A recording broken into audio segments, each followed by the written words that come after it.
Darkness. Warmth.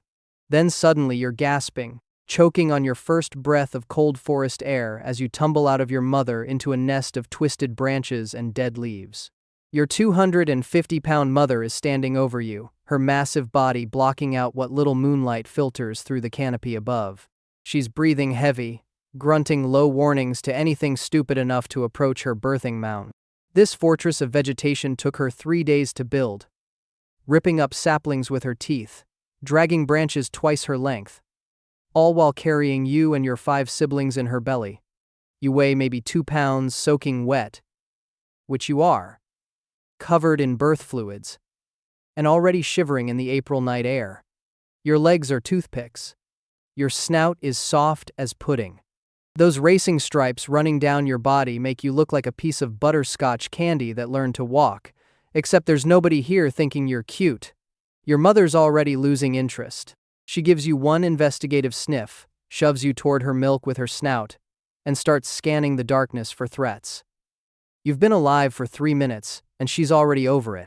Within hours, she's bulldozing everyone out of the birthing fortress, because recovery time is a luxury wild boars can't afford. Welcome to the Sounder, your new extended family of about 20 females and their striped offspring. You're stumbling around on tiny hooves, trying to keep up with this parade of snouts and bristles. Your eyesight is garbage from day one. Seriously, you can only see the color blue. Everything else? Total blur. But that snout of yours? That's your superpower.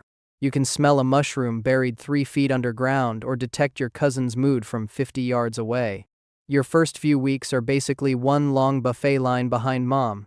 She's rooting through the forest floor, and you're learning the family business, turning over every leaf, every log, every pile of dirt to find something edible. Acorns, beetles, worms, roots, the occasional slow frog. If it fits in your mouth and doesn't run away fast enough, it's breakfast, or lunch, or that weird meal at 3 a.m. when everyone decides they're hungry again. The Sounder operates on a strict schedule. 12 hours of sleep during the day, tucked under a canopy of grass your ants twisted together. Then, when darkness falls, it's showtime. You waddle out with the group, your little striped body practically invisible in the moonlight shadows. The adults are teaching you the art of synchronized rooting. 20 snouts working the ground in perfect chaos, grunting and squeaking in what sounds like the world's weirdest orchestra. At 3 weeks old, your baby teeth are coming in and those stripes are starting to fade. You're developing your own unique shade of muddy brown, which honestly isn't winning any beauty contests but helps you blend into literally everything in the forest. Your mom's already getting distant.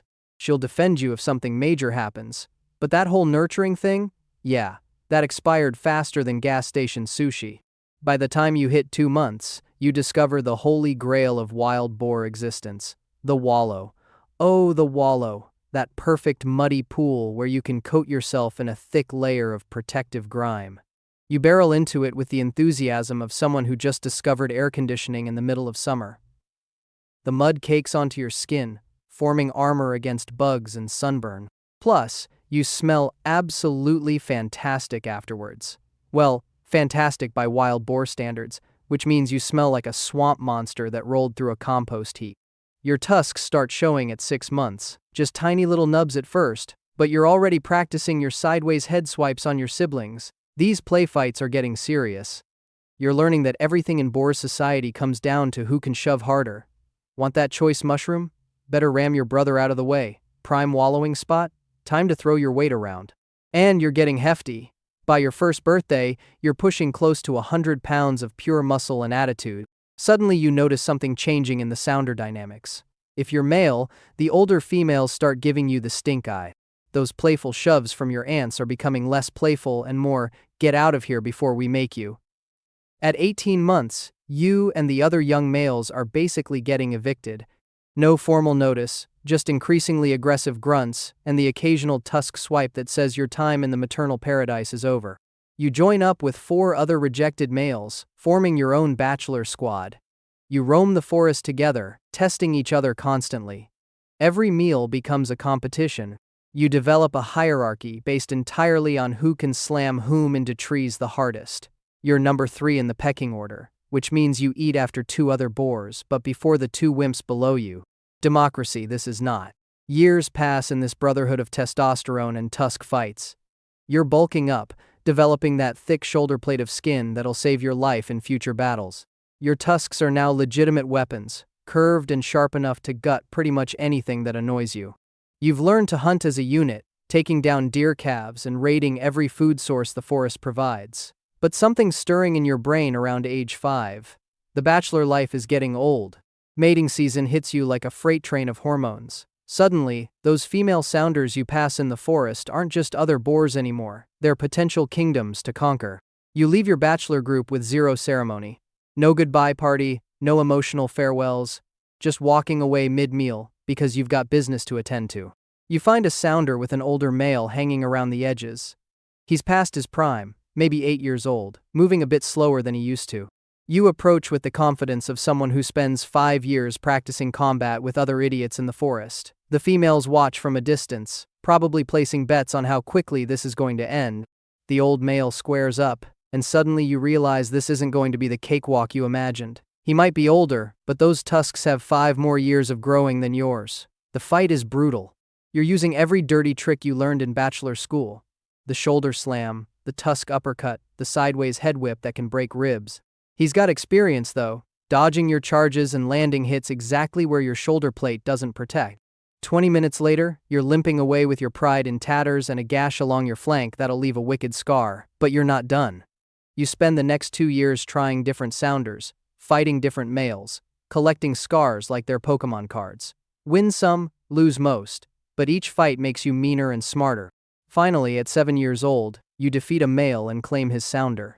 15 females, and their current litters are now yours to protect. Well, yours is a strong word.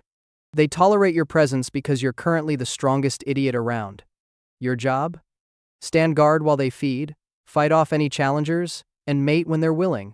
Which is maybe a few days a year if you're lucky. The females basically ignore you except during mating season. You're not part of their social structure. You eat alone, sleep alone, and patrol the territory alone while they maintain their complex matriarchal society that you'll never really understand or be part of. You're essentially a hired security guard who occasionally gets benefits. Young males start showing up every autumn, each one thinking they're the toughest thing since sliced bread. Most of them you send running with just a display of your now massive tusks. But some actually try to fight, and each battle takes a little more out of you. You're accumulating injuries faster than you're healing them. That shoulder plate that seemed so protective is now just holding together a collection of old wounds. By year 10, you're feeling it. Your reactions are slower. That young boar circling your sounder isn't backing down from your threat display. The fight, when it comes, is almost anticlimactic. He's faster, stronger, and has fewer old injuries slowing him down. Within minutes, you're the one limping away while he struts toward your females.